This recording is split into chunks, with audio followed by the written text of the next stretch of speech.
to make such decisions, we need to look at the historical data so that we can evaluate and see that at the time when this building was being put up, what was the distance between this building and the so-called riparian reserve. And we will not really say that these properties are in the riparian reserves because in certain instances, that definition was not done in the beginning. Secondly, the rivers or the tributaries have changed course over time. So today, the river could be following one particular channel and you have defined the riparian reserve. Tomorrow, the river has moved.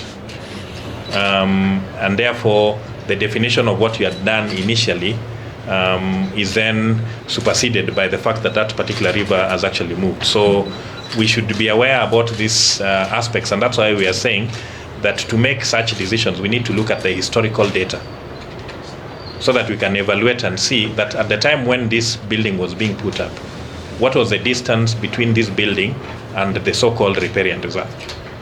And maybe now 20 or 30 years later, has the river changed its course, and therefore it's the river which has approached the building rather than the building having been put close to the river. So we need to be able to look into that, and therefore we can then use other mitigating factors, engineering techniques to be able to deal with such kind of issues.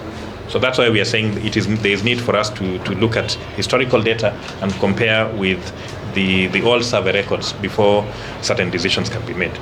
And we urge all the affected parties to seek services of the surveyors to be able to do the required due diligence and be able to provide evidence in the courts of law so that these issues can be addressed in the best manner that can be done.